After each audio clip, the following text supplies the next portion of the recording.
you ever find yourself stuck in the middle of the sea, I'll sail the world. El nombre de esta práctica se llama naturaleza eléctrica de la materia. Los objetivos son conocer los conceptos básicos de protón, electrón y neutrones. El segundo objetivo de nosotras es determinar la composición de la materia y las diferentes manifestaciones. Nuestro tercer objetivo es reconocer los diferentes tipos de electrización. A continuación vamos a observar la imagen de un átomo. El átomo se encuentra compuesto por un núcleo y unas órbitas que se encuentran alrededor de él. En el núcleo vamos a encontrar los protones y los neutrones. Los protones, en este caso, los vamos a observar de un color azul. Los protones tienen una carga positiva y una masa mayor a la del electrón. Y los neutrones los vamos a encontrar de color ladrillo, los cuales tienen una carga neutra. En las órbitas vamos a encontrar los electrones, los cuales tienen una carga negativa y una masa menor a la de los protones. En este caso los vamos a observar con color verde. Fuerzas de acción y repulsión. Esta se da cuando existen dos masas iguales. Entonces aquí observamos que va a haber una fuerza de acción y una fuerza de reacción. Aquí vamos a observar que al chocarlas toman direcciones opuestas, al ejercer una fuerza de acción se va a dar una fuerza de reacción.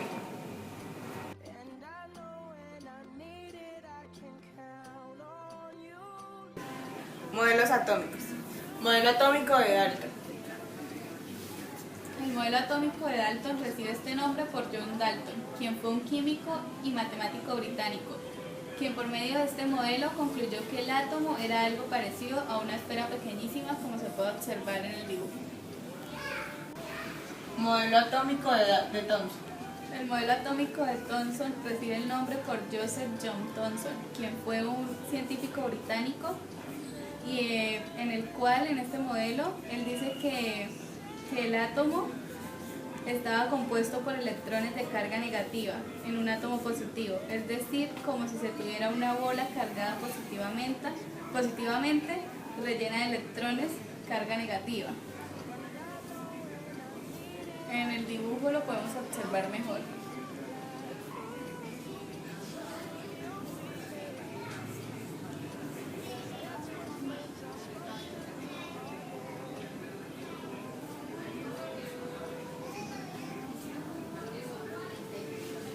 Modelo atómico cúbico de Lewis. El modelo atómico cúbico de Lewis fue nombrado por Gilbert Newton Lewis.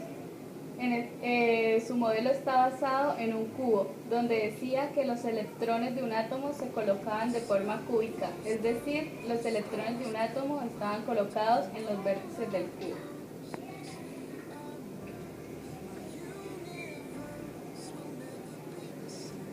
Ahí podemos observar en cada vértice del cubo, las bolitas son los electrones. Modelo atómico de Rutherford. Este modelo fue nombrado por Ernesto Rutherford. Fue químico y físico. Su modelo atómico se basaba en que un átomo estaba compuesto de un núcleo y de una corteza. Él decía que el núcleo atómico estaba cargado positivamente y una corteza en la que los electrones se encontraban en carga negativa.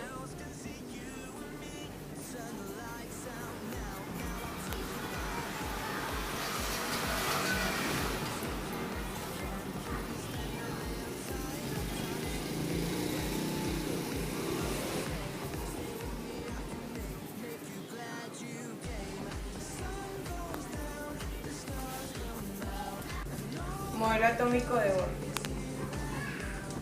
Este modelo fue nombrado por Bohr, quien explicó que los electrones se pasaban de unas órbitas a otras para ganar o perder energía.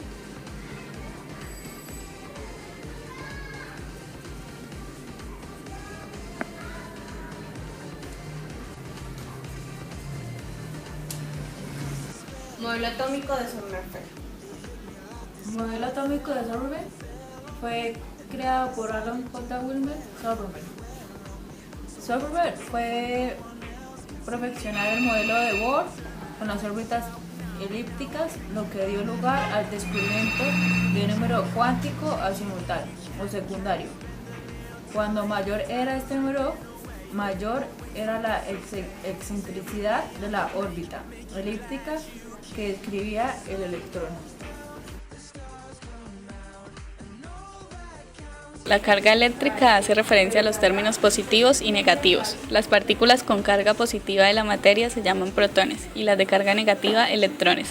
Las fuerzas de atracción entre estas partículas hacen que se agrupen unidades increíblemente pequeñas, las cuales son llamadas átomos. Cuando dos átomos se acercan entre sí, el equilibrio entre las fuerzas de atracción y repulsión no es perfecto, porque en el volumen de cada átomo vagan los electrones. Entonces, los átomos se atraen entre sí formando moléculas.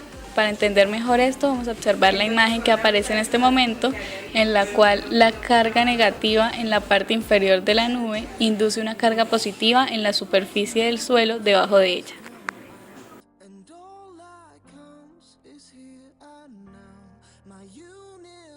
A continuación explicaremos las formas de electrización. En la primera imagen podemos observar la electrización por fricción. En este caso tenemos un paño y una barrita. Al frotar esta barrita con el paño, inmediatamente el paño va a liberar una carga y esta barrita va a quedar cargada. En la segunda imagen podemos observar la electrización por inducción, en la cual tenemos una esfera que está colgada de un péndulo y una barrita. La barrita se encuentra cargada y la esfera se encuentra con una carga neutra. Para explicar mejor esto daré un ejemplo. Si la barrita se encontrara cargada positivamente, la carga positiva de la esfera se repelería con esta y la carga negativa de la esfera se atraería con la barrita. En la tercera imagen podemos observar la electrización por contacto, en la cual tenemos una barrita que se encuentra cargada y una esfera que se encuentra colgada de un péndulo que no tiene ninguna carga.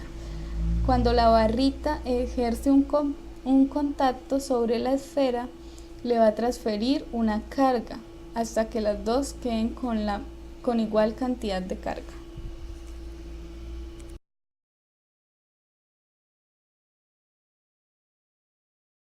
Este es el experimento número 1, en el que tenemos materiales como el peine, el paño de algodón y papelitos de seda cortados en cuadritos.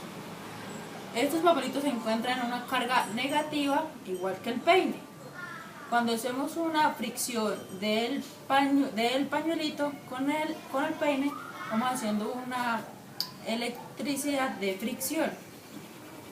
Ahí lo frotamos fuertemente.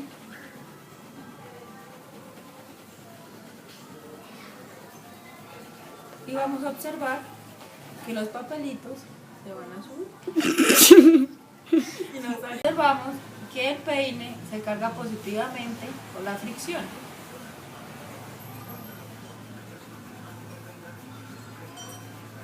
Como podemos ver, el peine ya cargado positivamente sube los papeles y queda pegados al peine. Esto se da por medio de cuando hay una carga negativa y una positiva, ellos se atraen. Elemento número 3, en el cual vamos a utilizar como materiales una bomba, un hilo. Entonces, ¿qué es lo que vamos a realizar? Vamos a realizar una fricción en el caballo de mi compañera con la bomba. En este momento, la fricción que estamos ejerciendo es llamada electricidad por fricción. Entonces la vamos a friccionar por unos segundos. Después de realizar la fricción, vamos a acercarla al hilo y vamos a observar que el hilo se atrae. ¿Por qué se atrae? Porque el hilo es una carga negativa y el globo al realizar la fricción en el caballo se convierte en una carga positiva, es decir, gana electrones, lo cual quiere decir que dos cargas de signo diferente se atraen.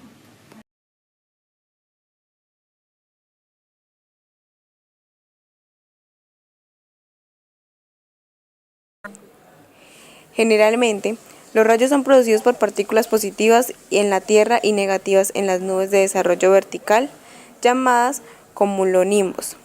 Cuando los cumulonimbos alcanzan una tropopausa, las cargas positivas de la nube atraen las cargas negativas. Este movimiento de cargas a través de la atmósfera constituyen los rayos. Esto produce un efecto de ida y vuelta. Se refiere a que al subir las partículas instantáneamente regresan causando la visión de que los rayos bajan.